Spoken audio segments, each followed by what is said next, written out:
Welcome everyone. I'm so excited to have you here. My name's Kirsten Hagland, and I'm here with, of course, Jacquelyn Ekern, who is the founder of Eating Disorder Hope. And we are really, really excited to launch this weekly live series, which is today the very first one. Also, I would be remiss if I did not introduce our other special guest, our other panelist for today. This is Elsa. She is my toy poodle.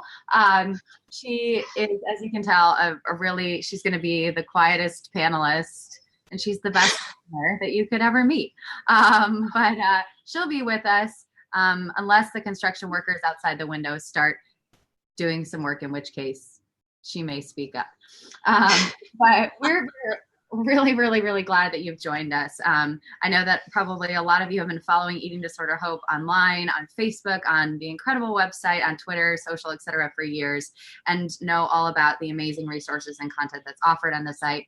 And this weekly Facebook Live series is really going to be about including you in this conversation. We want to hear from you. We want to hear your thoughts and your hopes and your dreams for recovery, as well as what you've been through.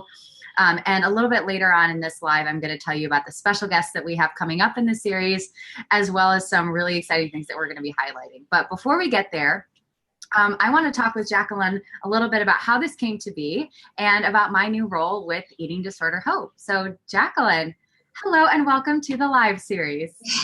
Thank you, Kirsten.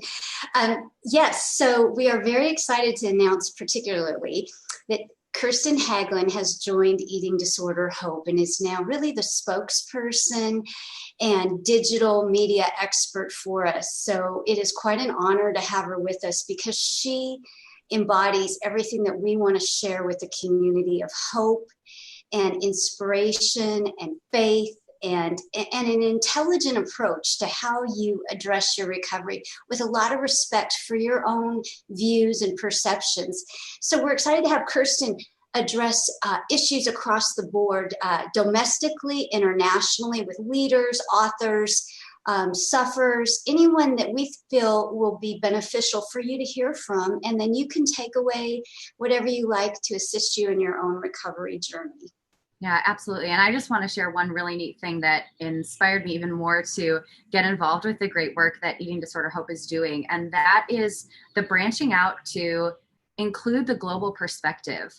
I know obviously you live in Oregon, and I am now living in Zurich in Switzerland across the pond. But I grew up in Michigan. I moved here from New York City. I'm clearly American, as you can tell from my accent.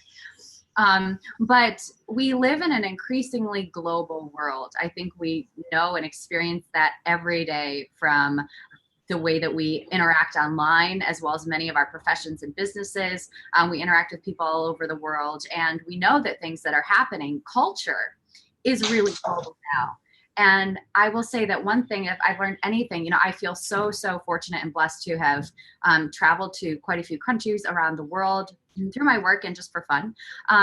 And it's incredible that you think that people living on the other side of the world experience things very differently, or that culture is somehow very different, and so their reality and perception is therefore different.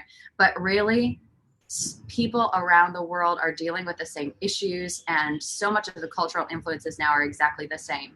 And I think that the more we can have a conversation together about eating disorders and about mental health generally, including perspectives from all over the world, not only from Europe, but Africa, the Middle East, Asia, Australia, New Zealand, South America, Central America.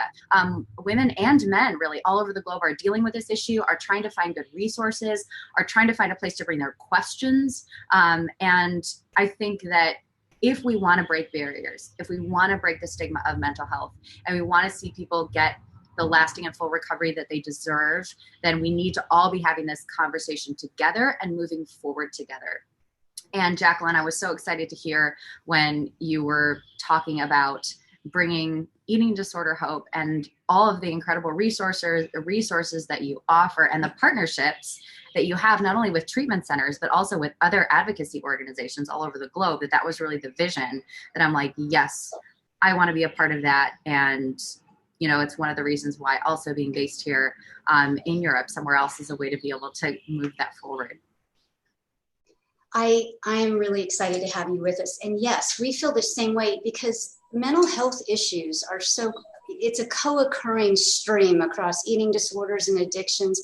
And globally, unfortunately, there's a lot of trauma. Whoops, I'm so sorry, my puppy is in the background.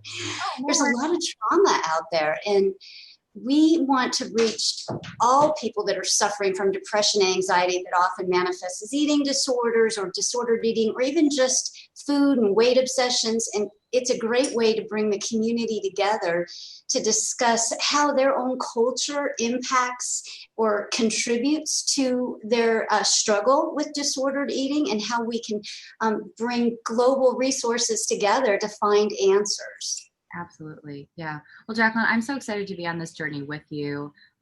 Thank you for welcoming me as a part of the team to Eating Disorder Hope. I've long admired everything that you're doing, and I can't wait to see what even more we can all do as a team together and as a community together. So it's a joy to be with you. It's a joy to have you, and I will turn it over to you now. Thank you, Kirsten. All right. Thanks so much, Jacquelyn. All right, so you all can stay on with me because I'm just going to take a little bit more time and welcome you to the Facebook Live series and share with you a little bit about what we're going to be doing. But first, a proper introduction.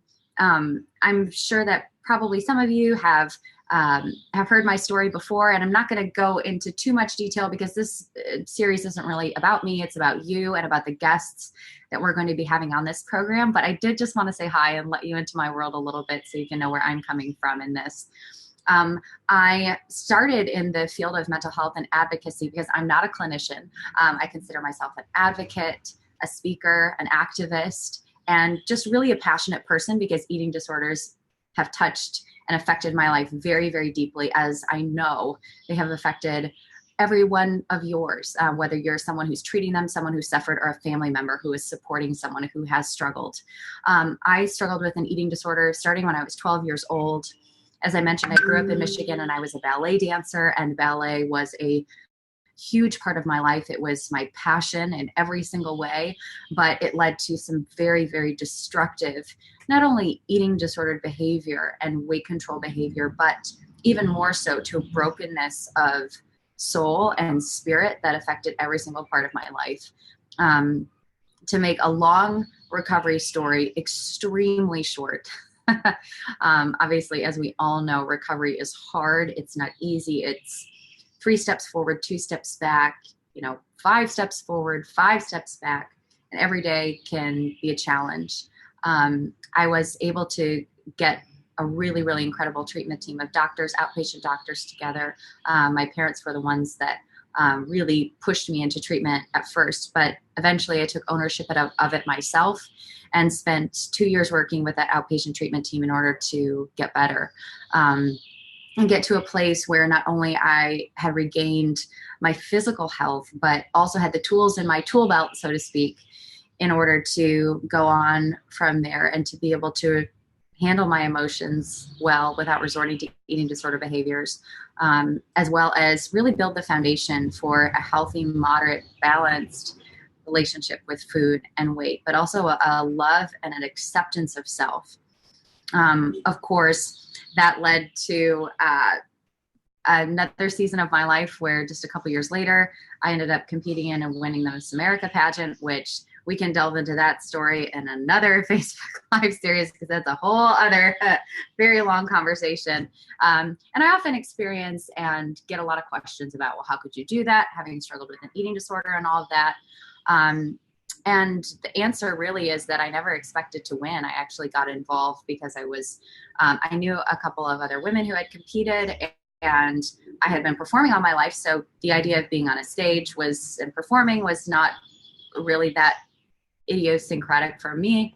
And so I said, sure, I'll just do this. And if I place, or even if I just compete, I'll win some scholarship money for college, which I did thankfully end up winning. A lot of scholarship money. I ended up graduating debt-free from college because of my involvement. So thank the Lord on that one. But I never expected to win. And I ended up competing in this local competition. I won that. And then I had to go compete at the state, and I won Miss Michigan. And then I had to represent my state at Miss America, and ended up winning Miss America. So it was all a really fast and really unexpected process for me. And I definitely had mixed feelings about it as I was going through, but I never expected to win. So I never thought that I would have to deal with the job. But I did. And when life hands you something, I'm the kind of person where you're just, all right, I'm going to try to make the best of this as much as possible.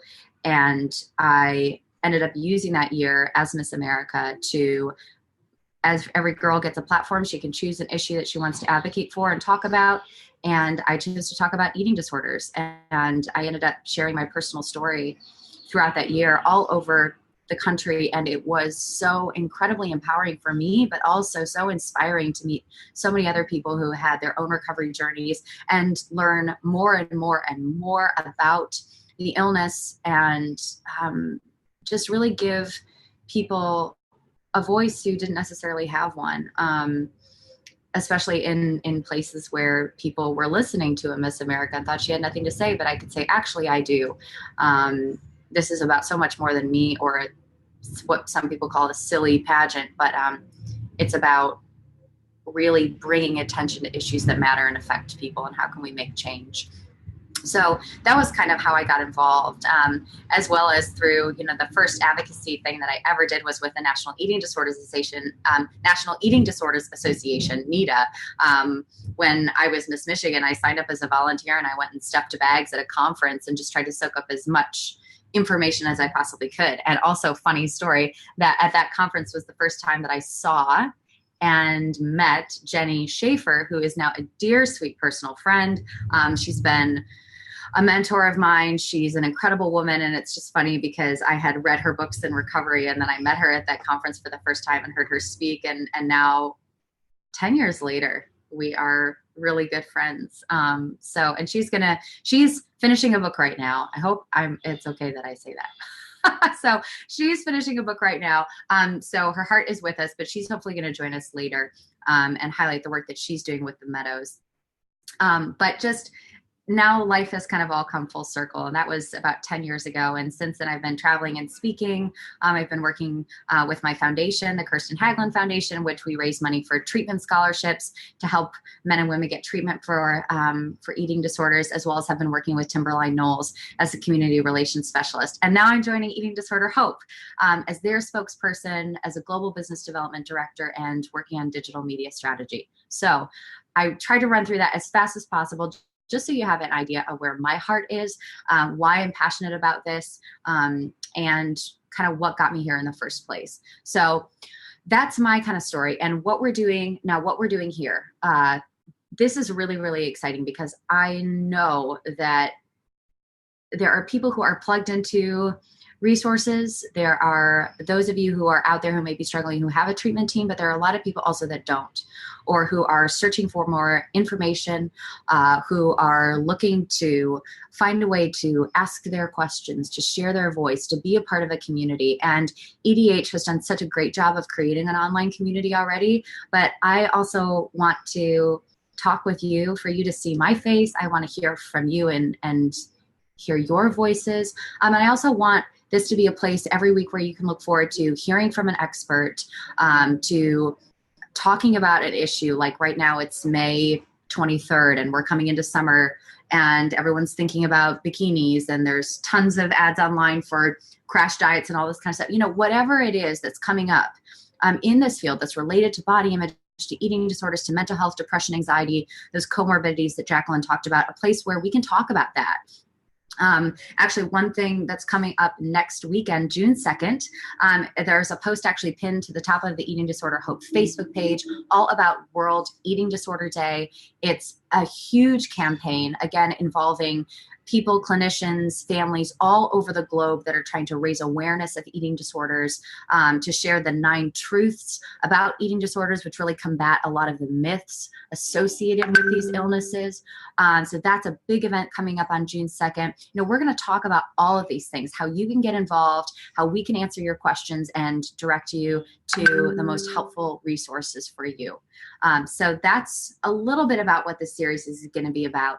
I want to preview next week's talk. We're going to be welcoming Travis Stewart from the Callum Place. He is going to be joining us. We're so excited to have him. He's going to be our first guest. But after that, we're looking forward to featuring a lot of different experts, as well as sometimes it'll just be me being like, hey, this is a really big issue that I think we need to address. Like, for example, I just mentioned bikinis in summer and body image concerns, men with eating disorders. We have partners in the UK, and we'll talk potentially with them about how to navigate their health insurance system, how to navigate our health insurance system here in the United States. We'll talk about eating disorders that are not commonly talked about, orthorexia, binge eating disorder, which is now thankfully being talked about more and more as a very, very serious and an eating disorder that affects a lot of, if not the majority of eating disorder sufferers out there, comorbidities, how to manage time and stress. I mean, all of these things we want to talk about here.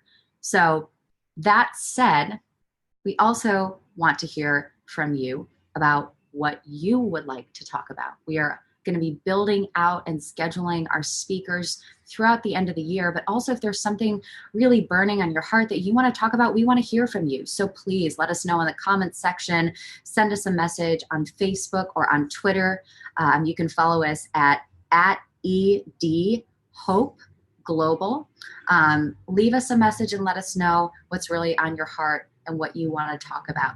Of course, as Jacquelyn mentioned, we'll also be talking about cultural influences related to eating disorders, how you can talk to a loved one, how to support a family member. I mean, the list goes on and on and on. And really, the floor is open to you and what you want to hear about. And we'll make sure that we're bringing in the appropriate experts as well to talk about those specific issues.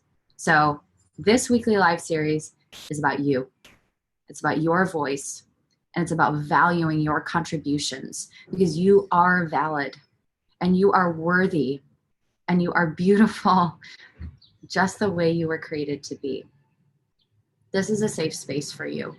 I'm the only one that's appearing here on camera. All you have to do is type in a comment and let us know what you want to talk about, what you're feeling, what your hopes are, what your fears are, what your dreams are. We want to hear from you. So with that, this is just a short one. Wanted to say hello and welcome you here. We want this to be your home every week. Next week's Facebook Live event is going to be on Tuesday, May 29th. Let me just make sure that I'm getting that date right. Tuesday, May 29th at 5 p.m. Eastern. We're going to be posting a lot about it on the Facebook page as well as our Twitter page. So just to make sure that you know what it is. But we are really, really looking forward to that conversation with Travis Stewart next week, May 29th, 5 p.m. So mark it in your calendar. Of course, if you want to hear more about what we're doing or read articles from Eating Disorder Hope, of course, the website is eatingdisorderhope.com. You can like us on Facebook, share this with your friends, let them know that this is happening so they can join us next week. Follow us on Twitter and LinkedIn. And we really, really look forward to welcoming you as a part of this community. Again, I'm Kirsten Hagland. It's a joy to spend this time with you. It's a real honor to be joining Jacquelyn and the team at Eating Disorder Hope. And we really can't wait to learn from you, to learn with you, and to grow together. So with that, I hope that you all have a beautiful and blessed rest of your Wednesday. Today is Wednesday already. It's hump day. Have a wonderful rest of your week. Have a beautiful weekend. And we will see you next Tuesday for our next weekly live. Have a blessed day. We'll talk to you soon. Cheers.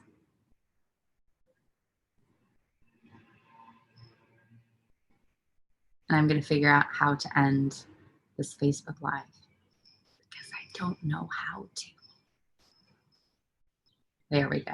Okay, I think I found the button, so now I'm really going to say goodbye. Goodbye. Have a beautiful day. Cheers.